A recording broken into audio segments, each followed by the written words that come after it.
नमस्कार। एस्ट्रो आप और हम सब के सभी सदस्यों का, सभी दर्शकों का स्वागत है। आज एस्ट्रो आप और हम सब में एक नई श्रृंखला और शुरू कर रहे हैं और वो है वास्तु।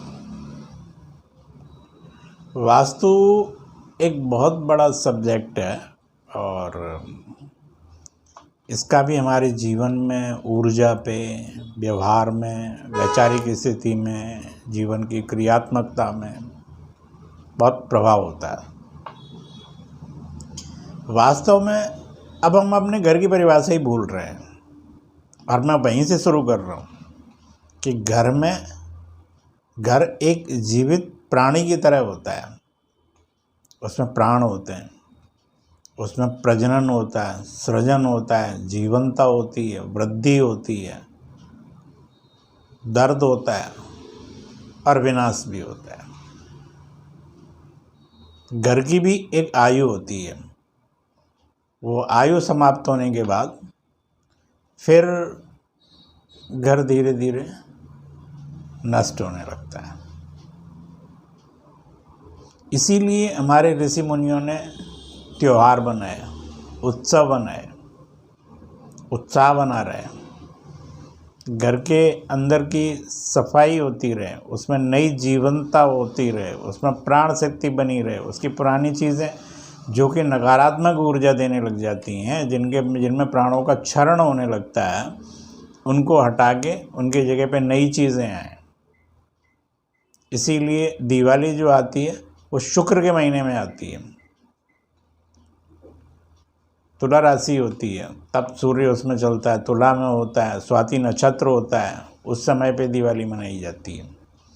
ये सब जो चीज़ें हैं ये पृथ्वी की प्राण शक्ति की ऊर्जा को जीवंता, और उन्हीं से घर बना हुआ होता है। तो घर को बनाने के लिए जो चेतनता व्याप्त होती है, जड़ में जो चेतनता होती है, उसका रहस्य वास्तु है।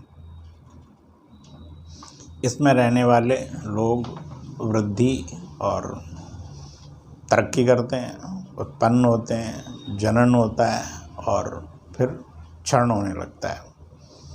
तो इसने आपके घर ने आपके पूर्वजों को भी उसमें खेलते हुए देखा है। हमारा घर होता है, उसमें मंदिर होते हैं। हमारे गांव में जो हमारे घर होते थे, उनके मंदिर के दरवाजे पूर्व की तरफ होते थे। इसलिए अधिकांश घरों के दरवाजे पूर्व की तरफ होते हैं और घरों में शौचालय नहीं होते थे। घर, रसोई, जलघर एक विशिष्ट स्थान पर होते थे। घरों के कमरों के दरवाजे सीधे आंगन में नहीं खुलते थे, उनके आगे दलान होती थी, आंगन होता था।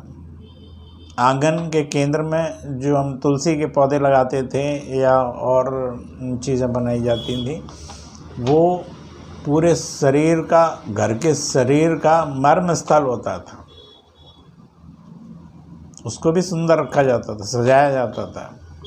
हर पूर्णिमासी अमावस को घर में लिपाई होती थी और घर एक नई, और जब गौमूत्र और गोबर से घर को लीपा जाता था तो वास्तु तो उसके दोस्तों आते ही नहीं थे। अब आज के समय में लग्जरी बढ़ गई है। घर में बहुत महंगे आइटम होते हैं, गाड़ियाँ होती हैं, सुख सुविधाओं की, एसी होते हैं, घर को वातावरणीकृत रखा जाता है, सब कुछ किया जाता है। लेकिन घर का आंगन ख़त्म हो गया। आंगन खत्म हो गया यानी आपके जीवन से शुक्र खत्म हो गया। आप अपने गांव के पुराने जीवन के शुक्र की प्रधानता को, शुक्र के आकर्षण को, शुक्र की विविधता को, शुक्र की भव्यता को देखें और आज देखें। आज शुक्र खत्म हो गया। शुक्र की कोमलता, शुक्र की नमनीयता, शुक्र का वैभव, शुक्र की चमक नहीं है। और अब भी मैं कहता हूँ कि जो लोग संपन्न हैं, जो लोग बना सकते हैं, उनको अपनी पुरानी शैली पे मकान, घर उनको बनाने चाहिए। और घर में जो चीज़ें होती थी, पहले घर का संचालन घर के बुजुर्ग के हाथों में होता था और घर से सभी जातियां जुड़ी होती थी, उनके कर्मानुसार सब विस्तार पाती थी। अतः ज्ञान संस्कार का अधिकार, इस ज्ञान को संशोधित, आज के समय में इस ज्ञान को संशोधित कर लिया गया है। हमने अपनी आवश्यकता अनुसार वास्तु में भी संशोधन करके अपनी सुविधा के अनुसार बना लिए हैं, लेकिन उनके दुष्परिणाम जीवन में आ रहे हैं और हमारी संस्था, आप और हम सब अब आपको प्रयास करेगी कि इसमें जो वैचारिक सिद्धांत होते थे, उन सिद्धांतों के क्या परिवर्तन रूप हमारे जीवन में आ रहे हैं और उन सिद्धांतों का आधार क्या था, इस पे प्रकाश डालने का निर्णय करेगी और उसमें विकल्प क्या चुनने, ये आपके ऊपर निर्भर करता है। आप स्वयं देखें, अपने विकल्पों को चुनें।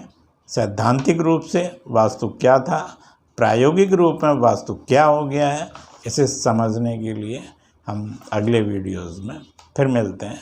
नमस्कार, धन्यवाद।